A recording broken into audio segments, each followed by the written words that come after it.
구약 역사 내내 하나님의 백성들의 가장 큰 문제가 뭐라고 제가 말씀을 드렸죠. 하나님의 진노를 불러일으키고 그로 인해서 가뭄이나 전염병, 그리고 주변 민족의 노략질, 전쟁의 패배, 나라의 멸망, 이런 것들을 초래한 것은 바로 하나님 외에 다른 것들을 신으로 섬기거나 우상을 섬겼기 때문입니다. 그러니까 하나님의 백성들이 하나님의 은혜로 가나안 땅을 정복하고 복 주셔서 풍년이 들고 정말 은혜와 축복으로 평안해지고 좀 살만해지면 정말 하나님께 감사하고 찬양하고 예배를 드려야 될 텐데, 그렇게 하기보다 서서히 육신적으로 세상적으로 자꾸 변해가는 거예요. 자꾸 이제 하나님을 떠나서 다른 것들을 섬기고 따르는 우상 숭배 쪽으로 빠지니까 그런 재앙과 어려움들이 반복적으로 일어났던 것입니다. 자, 이스라엘 백성들만 그렇게 했습니까? 우리도 그런 면에서 크게 다르지 않을 것입니다. 자, 이런 악순환이 반복적으로 일어나는 것은 우리 속에 있는 아주 뿌리 깊은 이 죄악성 때문이죠. 바로 원죄라고 말할 수 있는 그것 때문입니다. 그래서 오늘은 하나님께서 우리의 그 뿌리 깊은 그 문제에 대해서 하나님께서 어떻게 해결을 해 주실 것인지, 메시아를 통해서 어떻게 해결해 주실 것인지에 관해서 미가 선지자를 통해서 하셨던 하나님의 말씀을 같이 좀 살펴보려고 합니다. 자, 미가 선지자는 남유다의 선지자예요. 그러니까 이사야 선지자와 동일한 시대의 선지자입니다. BC 700년경이에요. 이사야 선지자는 전성에 의하면 왕족 출신으로 주로 왕들과 고위층을 향해서 하나님의 말씀을 선포했다고 한다면, 미가 선지자는 서민들을 향해서 하나님의 말씀을 선포한 선지자라고 할 수 있을 것입니다.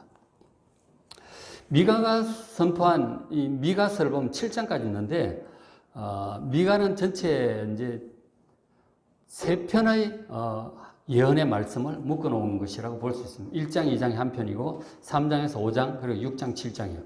그리고 이제 각 예언은 미가서 1장 1절, 3장 1절, 6장 1절에 보면 너희는 들을지어다 이렇게 시작을 합니다. 그것을 보고 이것이 한 단위구나. 그럼 내용적으로도 그래요. 심판과 회복, 이렇게 같은 맥락으로 3편의 하나님의 말씀이 있습니다.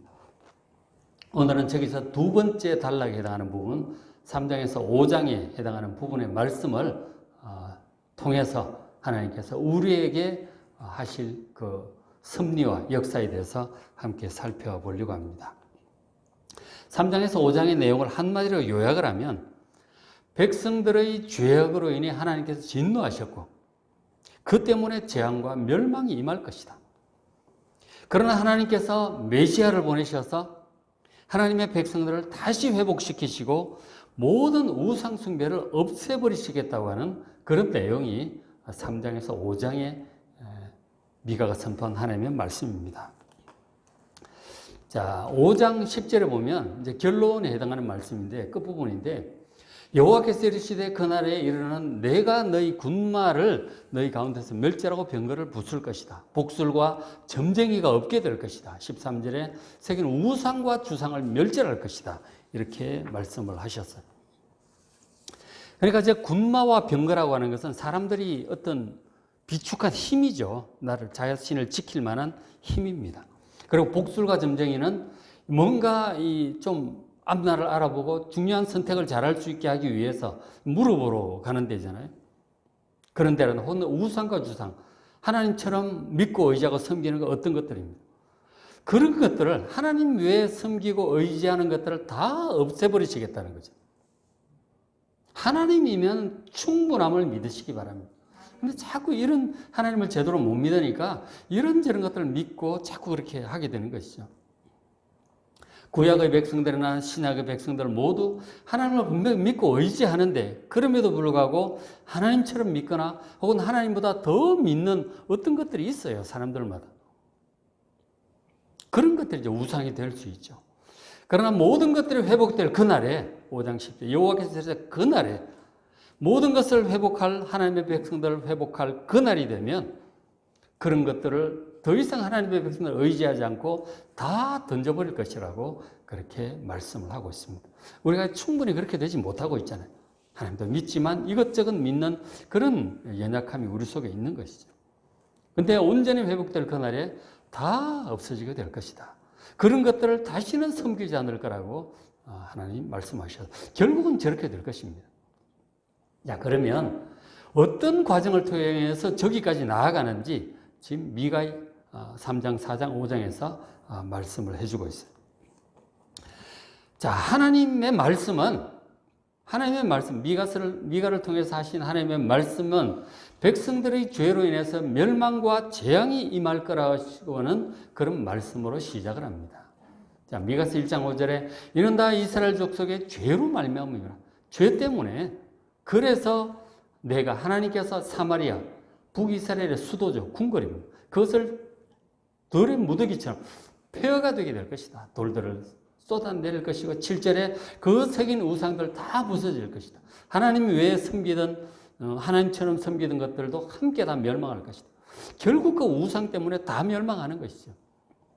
그리고 9절에 그것이 북이스라엘에 그는 우상 숭배 죄가 유다까지, 남쪽 유다까지 이르고 내 백성의 성문 예루살렘에도 그런 우상 숭배 죄악이 다 들어와서 퍼졌어요. 그것 때문에 결국은 이 화려하던 궁궐 나라가 멸망하게 될 것이라고 예고하고 있습니다. 우상 숭배의 죄로 인해서 사마리아와 예루살렘의 화려한 궁궐과 성읍들이 파괴되어서 돌무더기가 될 것이고 그때 사람들의 의지하던 모든 것들도 군마와 병거, 점쟁이, 무슨 우상 전부 다 파괴될 것이라고 말씀을 하셨습니다. 애당초에 정말 하나님 중심으로 살고 하나님만 섬기고 그런 것들을 돌아보지 않았더라면 그런 재앙과 멸망도 임하지 않았을 것입니다. 참 문제죠. 그런 것들 때문에 멸망이 오고 함께 우상도 부서지는 것입니다. 자, 그런데 우상을 숭배한다는 것은 무엇이냐면 우상을 숭배한다는 것은 그런 사람들은 하나님을 제대로 믿지 않는다는 거죠. 별로 경외하지 않는다는 것입니다. 그래서 하나님의 말씀에도 귀를 기울이질 않아요. 자기 하고 싶은 대로 살아가는 것이 하나님 외에 다른 것들을 더 따르는 사람들이죠. 신명기 28장 2절에 하나님께서 말씀을 하셨는데 네가 네 하나님 여호와의 말씀을 정정하면 우리가 하나님 말씀을 잘 듣고 순종하면 이 모든 복이 임할 들어가도 나가도 복을 받고 떡반죽 그릇이 자녀가 목축 다 복을 받을 거라고 그러셨어요. 근데 반대로 15절에 네가 만일 네 하나님 여호와의 말씀을 순종하지 않으면 모든 저주가 임할 것이라고 말씀을 하셨어요. 그러니까 하나님 말씀에 순종하면 복을 받고 듣지 않고 불순종하면 저주가 임할 것이라고 하는 것은 이건 만고불변의 법칙이에요. 이건 이의를 제기할 만고불변의 법칙입니다. 그리고 이제 하나님 말씀 중에 우리가 정말 가장 먼저 신경 써야 될 것이 10계명 중에서도 1계명, 2계명이잖아요. 하나님 외에 하나님보다 더 믿고 섬기는 우상숭배를 하지 않아야 되는데 그런 우상숭배를 하면 재앙과 멸망은 그냥 따놓은 당상인 것이죠. 그냥 오게 되어 있는 것입니다. 그리고 이제 이 백성들이 하나님의 말씀을 듣지 않으니까 자기 육신적인 욕심을 따라 살아가잖아요. 그럼 이제 이렇게 되는 거죠. 당시 이스라엘 백성들도 미가 3장 9절에 야곱 족속의 우두머리들, 백성의 지도자들이에요. 왕이나 이런 이스라엘 족속의 통치자들, 곧 정의를 미워하고 정직한 것을 굽게 하는 자들. 이 통치자들을 정의라고 하는 것은 인간적인 정의도 옳은 것이죠. 진짜 최고의 정의는 하나님의 정의예요. 하나님이 정의 그 자체입니다. 하나님의 말씀이 정의예요. 그 하나님의 말씀을 싫어합니다. 저울을 속이지 말라, 뒤를 속이지 말고, 이런 것들이 있잖아요. 그리고 연약한 데를 살피고, 보살피고, 이런 말씀들이 있는데, 그런 것들을 싫어합니다. 그런 것들을 굽게 하고, 바른 하나님의 말씀을 왜곡시키고, 그런 자들, 그런 사람들이 결국 10절에 시온을 피로 예루살렘을 죄악으로 그렇게 물들입니다. 사람들의 원성과 연약한 자들을 짓밟고, 탐욕으로 빼앗고 탈취하니까, 그들이 죽겠다가 어우승을 치는 것이죠. 하나님께서 지도자들에게 백성을 잘 섬기라고 주신 그 권력과 힘과 물질과 그 능력을, 지식을 자신의 육신적인 욕망을 채우기 위해서 그렇게 백성들을 짓밟고 그들에게서 빼앗는 것이죠. 자, 그래서 그리고 뭐 그 사람들만 그런 것이 아니고 3장 11절 보면 그들의 우두머리들은 뇌물을 위하여 재판을, 뇌물 주면 잘 봐주고, 그죠? 뭐 주면 봐주고, 뭐 유전 무죄, 무전 유죄 그러잖아요. 그건 뭐 예나 지금이나 다를 바가 없는 거예요. 또 그들뿐만 아니고 그들의 제사장은 백성들을 하나님께로 잘 이끄는 사람이잖아요. 죄 문제를 해결해주고 그렇게 해야 되는데, 하나님 백성을 잘 가르쳐야 될 사람인데 삭슬 위하여 교훈합니다. 돈을 바라보고 교훈을 가르치고, 또 선지자는 돈을 위하여 점을 친다. 이 점을 친다고 하는 것이 이 뭐가 좋은지 뭐가 나쁜지를 이제 길흉을 판단하는 거잖아요. 그러니까 우리가 이제 학교를 간다든지 사업을 한다든지 어느 쪽을 선택해 잘 될 것인지를 물어보러 오는 거죠. 막 기도하고, 하나님께서 이렇게 하러 가셨다고. 이 거의 점치는 거죠. 이런 식으로 하면서 또 돈을 받고, 이거 뭐 점쟁인지 도대체 뭐 하나님의 종인지 알 수 없이 막 그렇게 되어가는 것이죠. 저게 구약의 백성들이 저랬다니까. 우상을 섬기고 하나님을 경외하지 않으니까 저런 식으로 가는 것이죠. 백성들에게 하나님의 말씀을 가르치고 잘 인도해서 하나님 말씀에 순종하여 살도록 지도하기보다는 지도자들이 자신의 유익을 위해서 하나님의 일이라고 이제 하고 있는 것이죠. 그러면서도 뭐라고 얘기를 하느냐면 진정으로 하나님을 경외하는 게 아니잖아요. 그러면서 얘기하기를 끝부분에 보면 여호와께서 우리 중에 계시지 아니하냐, 재앙이 우리에게 임하지 아니하리라. 하나님이 함께 하시는데요. 예루살렘 성전이 떡하니 있는데 우리가 절대로 망하지 않는다. 괜찮다. 그렇게 사람들 축복해 주는 거죠. 회개하지 않고 죄 가운데서 육신을 따라 세상을 따라 가고 있는데 여전히 그들을 축복하는 것입니다. 좀 더 적나라한 얘기들이 미가서 3장에 좀 더 자세하게 나오죠. 자, 그런데 진짜 하나님의 이 진노와 다가오는 재앙을 알고 있는 미가는 도대체 저 사람들처럼 저렇게 할 수가 없어요. 미가는 3장 8절에 오직 나는 여호와의 영으로 말미암아 성령으로 말미암아 능력과 정의와 용기로 충만해져서 야곱의 허물, 이스라엘의 죄, 백성들의 잘못을 내가 그들에게 얘기하고 회개하도록 촉구할 것이다. 그렇게 얘기를 합니다. 대놓고 축복하는 그러한 자들, 나는 재앙이 다가오고 하나님 진노하고 계시는데 나는 도저히 그렇게 할 수 없다고 미가는 얘기를 하고 있죠. 자, 그러면 위에서 이 미가 선지자나 그런 이 거짓 선지자들을 내려다보시는 하나님의 진짜 뜻은 어떤 것일까요? 하나님의 진짜 뜻은 3장 12절에 있죠. 이러므로 너희로 말미암아 이 거짓 선지자들, 이 백성들로 말미암아 시온은 가로픈 밭이 될 것이다. 이 시온 산은 성전, 예루살렘 성전이 있는 언덕이에요. 성전이 파괴될 거라고 하는 말씀이죠. 예루살렘은 돌무더기가 될 것입니다. 그 화려한 궁궐 다 파괴될 것이고 성전에 사는 수풀이 되어버릴 것이라고 말씀을 합니다. 나라가 멸망이 다가오고 있다고, 멸망할 것이라고 하나님께서 말씀을 하고 있는 것이죠. 저런데도 불구하고 이 거짓 선자, 성전이 있고 하나님이 함께하고 계시니까 걱정하지 마라. 하나님 지켜주신다. 우린 절대로 망하지 않는다. 잘 될 것이다. 한가하게 그런 얘기를 하고 있는 것이죠. 평강이 없으나 평강이 있다고 평강을 빌어주고 잘하고 있다고 축복하고 있는 것입니다. 여전히 세상적으로 육신적으로 미워하고 약한 자들 짓밟고 그렇게 하고 있는데 잘 될 거라고 축복을 해준다는 거죠. 그러나 분명히 재앙이 다가오고 있다고 이 하나님께서 미가 선지자를 통해서 말씀을 하셨던 것입니다. 과연 하나님의 뜻이 어떤 것인지 여러분 잘 살피고 하시길 바랍니다. 자기 생각대로 그렇게 다른 것들을 섬기고 연약한 들을 짓밟고 그렇게 하지 마시길 바랍니다.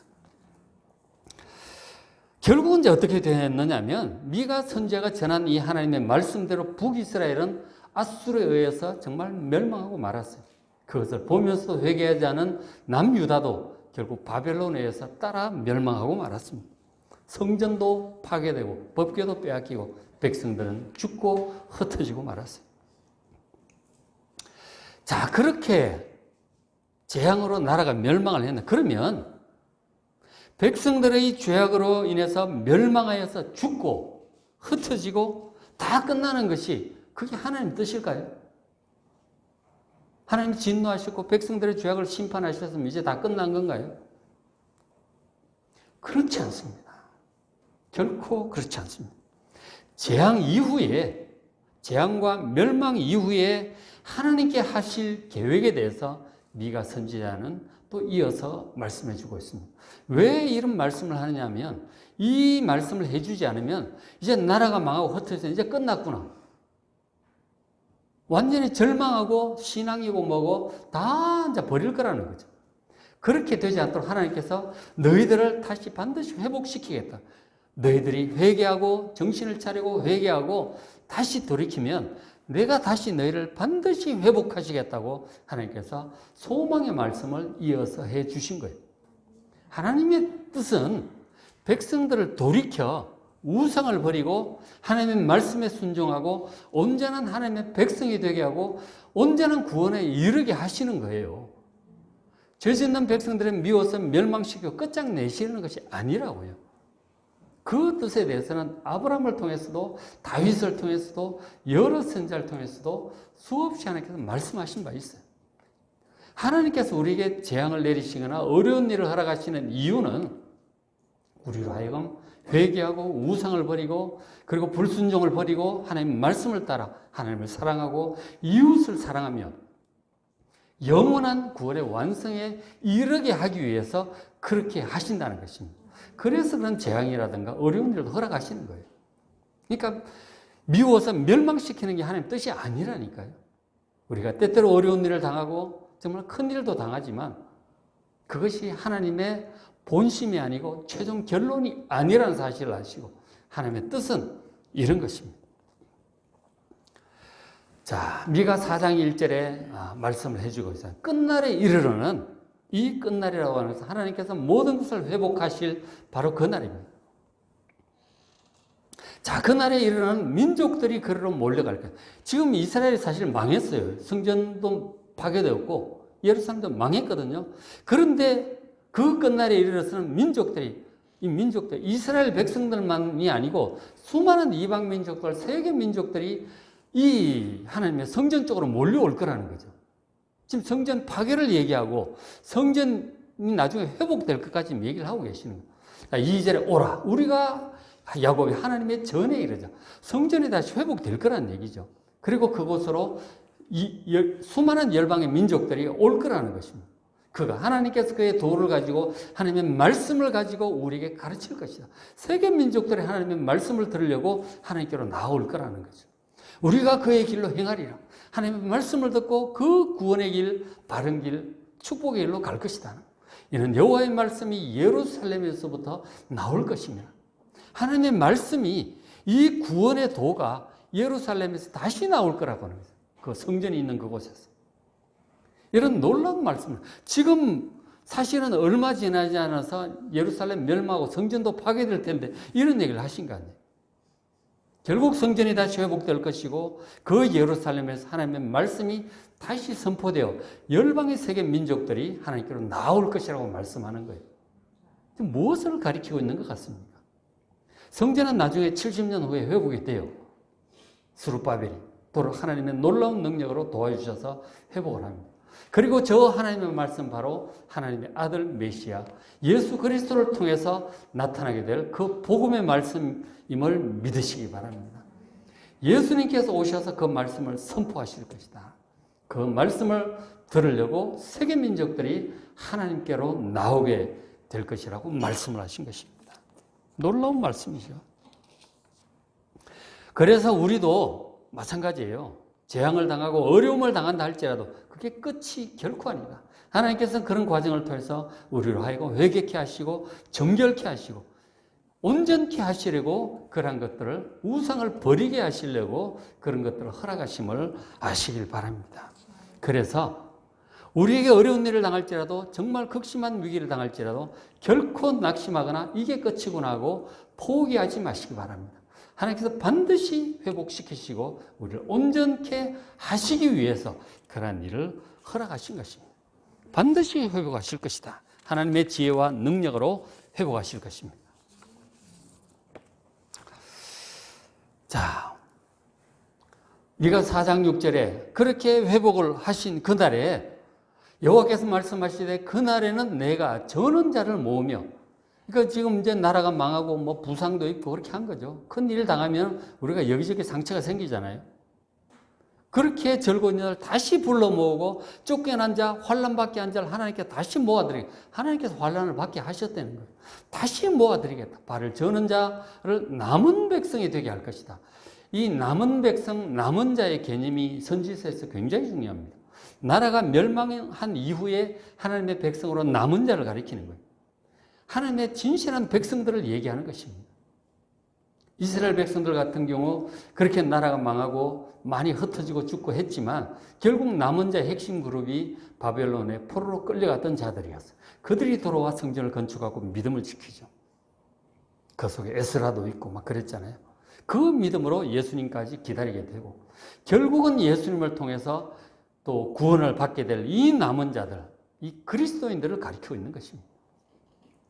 그런 남은 백성이 되게 할 것이다. 멀리 쫓겨났던 자들 다 흩어지고 환란으로 망하고 다치고 이랬던 자들이 강한 나라를 되게 할 것이다. 하나님께서 다시 불러 모으실 때 강한 백성이 되게 할 것이고 그리고 나 여호와가 시온산에서부터 이제부터 영원까지 하나님의 새로운 이 남은 백성들을 다스릴 것이라고 말씀을 하셔서 하나님께 친히 언제까지? 영원까지 다스리신다 하는 거죠. 영원한 구원을 지금 말씀을 하고 계시는 것입니다. 바로 그 속에 영생이 있고 영원한 새하늘과 새 땅이 다 포함되어 있는 것입니다.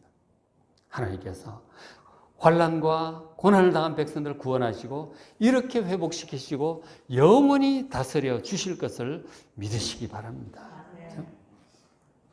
그리고 4장 11절에 이제 많은 이방 사람들이 모여 너를 치며 이르기를 이방 사람들이 불신자들이 그렇게 막 욕하는 거죠. 시온이 더럽게 되며 그것을 우리 눈으로 바라보기를 원하노라. 이스라엘 백성들이 아주 싫은 거예요. 하나님의 백성들이 굉장히 싫습니다. 지금도 이제 회복된 이스라엘 주변의 아랍 민족들 굉장히 싫어. 못 잡아먹어서 난리잖아요. 그죠? 그리스도인들도 마찬가지 주변에 지금 뭐 믿지 않는 자들 특히 우리나라가 점점 더 분위기가 그렇게 험악해지고 있잖아요. 그리스도인들을 향해서 시선이 곱지는 않습니다. 언론도 그렇고 뭐 거기에 뭐 동성애 반대하는 문제, 뭐 기타 등등 많은 문제들이 있죠. 그래서 하나님의 백성들이 점점 이제 아주 궁지에 몰리는 그런 상황으로 가고 있잖아요. 자, 그렇게 이제 바라보고 있어요. 시온이 더럽게 되고 그것을 보기를 원하노라. 아주 저주하는 마음들을 가지고 있어요. 그래서 이스라엘 백성들이 유다가 그렇게 망했을 때 주변의 사람들이 사마리아 사람이나 다 이제 그렇게 생각을 한 것이죠. 자, 그렇게 해서 나라가 망했는데 12절에 그들이 이방 민족들이 그것은 여호와의 뜻을 알지 못하고 하나님의 계획을 좀 깨닫지 못하기 때문에 그런 것이다. 나라가 그렇게 망해서 끝나는 게 하나님의 뜻이 아니에요. 하나님의 깊으신 뜻, 원대한 뜻, 회복시키고 온전하게 하시려고 하는 그 하나님의 뜻, 하나님의 계획을 알지 못하기 때문에 그런 소리들을 하고 있는 것입니다. 하나님께서는 그렇게 망하고 끝나게 하는 것이 결코 하나님의 뜻이 아니다. 12절 끝에 보면 여호와께서 곡식단을 타작마당에 모음같이 이 하나님의 남은 백성들을 모으실 것이다 하는 거죠. 분명히 다시 회복시키신다 하는 것입니다. 하나님의 백성들의 허물이 있고 그래서 환난을 당하지만 그러나 반드시 하나님의 자비와 사랑과 그 약속, 그 은혜로 회복될 것을 믿으시기 바랍니다. 반드시 해피엔딩을 보게 될 것입니다. 결코 낙심하지 마시기 바랍니다. 어떤 일이 생길지라도 반드시 극복이 될 것이고 더 좋은 결과를 여러분 보게 될 것을 믿으시기 바랍니다. 그것이 하나님의 확고한 뜻임을 모든 선지자들이 선포했고 그리고 우리는 그것을 모든 선지서에서 아주 많이 확인할 수 있습니다. 보는 데마다 그런 것들을 확인할 수 있어요. 제가 지금 맥체인 성경 읽기를 하면서 보니까 여러분 한번 보시면 요엘서 1장, 2장, 3장, 미가서, 소개, 아모스, 미가 전부 다 그래요. 이사야서, 예레미야, 에스겔 말할 것도 없고요. 죄로 인해서 환난을 당하고 어떤 때는 멸망하기도 하지만 그러나 그것이 끝이 아니고 하나님께서 반드시 회복시키시고 온전케 하시고 우상을 버리게 하시고 온전한 하나님의 백성이 되게 하는 하나님의 섭리고 계획임을 믿으시기 바랍니다. 그래서 어떤 일이 생겨도 결코 여러분 낙심해서는 안 되는 것입니다. 결국은 해피엔딩을 보게 될 것입니다. 이것이 하나님의 확고한 뜻이라는 거예요. 그래서 하나님께서 회복을 시키시는데 그 온전한 회복은 메시아를 통해서 이루실 것이다 하는 것입니다. 메시아를 통해서. 자, 5장 2절 보시면 아까 우리 보셨던 본문 말씀 베들레헴 에브라다. 이 베들레헴이 그 도시를 향해서 말씀을 하는 거죠. 이스라엘을 다스릴 자가 너에게서 내게로 나올 것이다. 베들레헴에서 이 이스라엘을 하나님의 백성들을 영원토록 다스릴 자가 나오시는. 자, 그분 뭐 이스라엘 다스릴 자 뭐 보통 왕일 수도 있잖아요. 근데 보통 왕이 아니에요. 보면 그의 근본은 상고의 영원에 있다. 영원 전부터 계시던 분이다는 거예요. 그분이 베들레헴에 태어날 거라고 하는 거죠. 보통 왕이 아니죠. 바로 하나님의 영원하신 아들 메시아가 베들레헴에서 태어날 것이라고 미가 선지자를 통해서 하나님 말씀을 하셨던 것입니다. 베들레헴에서 태어난다는 얘기를 이 미가 선지자가 한 거예요. 하나님의 성령의 감동으로. 그러면서 이 미가 5장 쭉 보시면 이 메시아를 통해서 회복될 그 나라에 대해서 많은 말씀을 해주고 있어요. 4절에 보시면 메시아 그가 여호와의 능력과 그 하나님 여호와의 이름의 위엄을 의지하고 하나님의 능력 충만하시고 하나님의 위엄이 예수님 속에 있어요. 그리고 목축을 하는 양들을 기를 것이다. 하나님 백성들을 기르니 그들이 거주할 것이다. 그 목자 대신 유능한 능력 있는 목자잖아요. 사랑이 넘치는 지혜로운 목자잖아요. 그분을 의지하고 우리가 살게 될 것입니다. 자, 그리고 이제 그가 창대하여 그 메시아의 그 사역이 점점 커져서 땅 끝까지 미치리라. 예수님께서 시작한 예루살렘에 시작한 그 작은 복음이 정말 예수님 땅 끝까지 복음을 전하라고 하시고 부활 승천하셨잖아요. 제자들이 진짜 땅 끝까지 갔어요. 12제자들이. 막 인도도 가고 소련 쪽에도 가고 저 프랑스 독일 쪽으로도 가고 아프리카 쪽으로도 가고 진짜 땅 끝까지 갔어요. 제자들. 사도 바울은 그 나라의 핵심 지역에다 로마 전역을 복음화했고요. 그리고 그때로부터 2000년이 흘러서 지금 어떻습니까? 세계 최대의 그야말로 종교가 된 것이죠. 온 세계에 예수님 이름을 모르는 사람이 없는 그런 상황이 되었습니다. 정말 땅 끝까지 미치라고 하시더니 진짜 그거를 미가 선지자가 예수님 오기 700년 전에 이미 이런 예언을 지금 하고 있는 것이죠. 그 메시아. 그리고 또 5절에 이 사람은 평강이 될 것이다. 예수는 평강 그 자체다. 평화, 평안, 평강이 될 것이다. 그리고 예수 믿는 사람들도 화목케 하는 자, 평강하게 하는 자, 피스메이커가 될 것이라고 됩니다. 예수님은 평강의 왕임을 믿으시기 바랍니다. 그 앞뒤에 보시면은 4장인가에 보면은 모든 더 이상 전쟁 연습을 하지 않고 이제 서로 낫을 창을 보습으로 바꾸고 낫으로 바꾸고 그렇게 한다고 그러잖아요. 예수님은 온전한 평화를 가져올 분임을 믿으시기 바랍니다.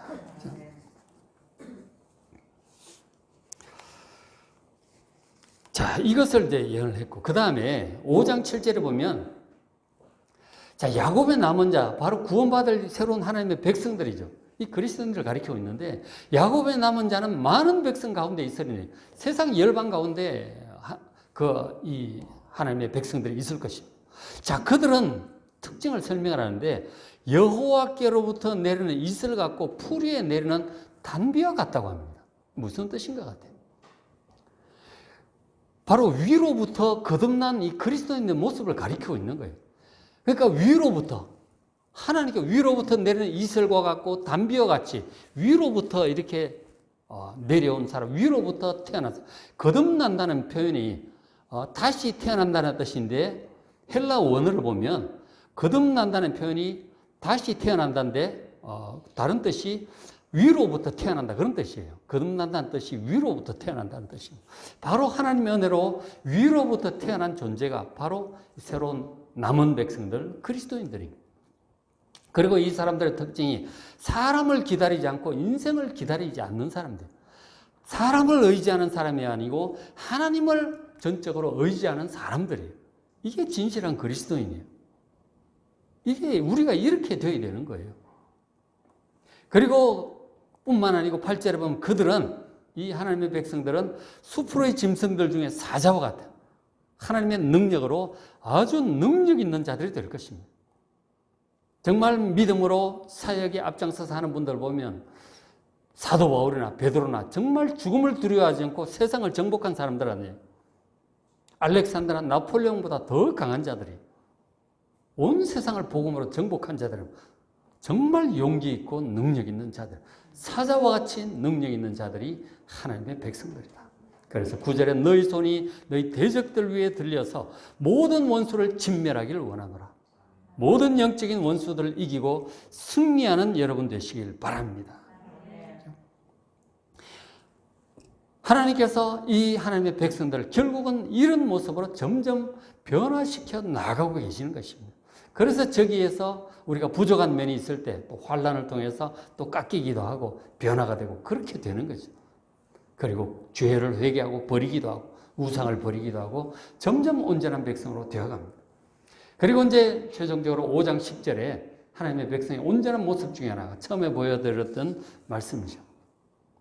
여호와께서 이르시되 그날에 이르는 온전히 회복될 그날에 이르는 내가 너희 군마와 병거, 우리가 이제 의지하는 인간적인 능력들이죠. 뭐 돈이나 무슨 뭐 하여간 이런 지식이나 백이나 뭐 인맥이나 이런 것들 있잖아요. 인간적인 능력들이죠. 자, 그런 것들보다 하나님을 진심으로 의지하게 될 것입니다. 하나님 진심으로 의지하게 되고, 그 다음 12절에 복술이나 점쟁이, 뭐 어떻게 해야 좀 어느 쪽을 가야 길하고 잘 될까, 성공할까, 이런 것들 때문에 맨날 알아보러 다니고, 그런 것들 전혀 의지할 필요가 없게 되는 거예요. 아니, 하나님이 계시는데 다 잘 되게 되어 있다니까요. 잘 되게 되어 있어요. 하나님의 자녀들. 점쟁이 복술을 길흉을 따져볼 필요도 없어요. 무조건 잘 되게 되어 있어요. 하나님의 백성들은 그냥 복이에요. 그 자체가. 복이라니까. 그러니까 필요가 없게 되죠. 그래서 13절에 네가 새긴 우상과 주상, 하나님에 의지하는 이런 모든 것들이죠. 그런 것들을 이제 다 하나님께서 멸절시키시고 또 우리 속에도 없어지고, 우리가 스스로 잘 못하니까 하나님이 하시는 거라니까. 우리가 병거와 군마를 의지하고 뭐 복술 점쟁이 의지하고 뭐 우상 주상을 의지하니까 하나님께서 그걸 없애버리신다니까. 없애버리는 과정이 우리에게는 환난과 어려움들이에요. 그런 것들을 겪으면서 이제 하나하나 없어져 가는 것이죠. 우리가 어려움을 당하고 이제 재앙을 당할 때에 그게 다 이유가 있어요. 저런 거 없애려고 하시는 것임을 여러분 아시길 바랍니다. 그래서 그것도 감사하셔야 돼요. 잘 살펴보면 하나하나 이게 제거가 되어 나가요. 일을 겪을 때마다 제거가 되어 또 회복되고 또 온전해지고 온전한 사람으로 변화되어 가는 것이죠. 그래서 우리가 우리 손으로 만들고 쌓아두고 이제 비축해둔 그런 것들을 더 이상 믿고 의지하고 섬기지 않고 온전히 하나님만 섬기고 하나님 말씀에 주목하고 하나님 말씀을 잘 듣고 하나님을 전심으로 사랑하고 이웃을 사랑하는 그러한 우리가 될 줄로 믿습니다.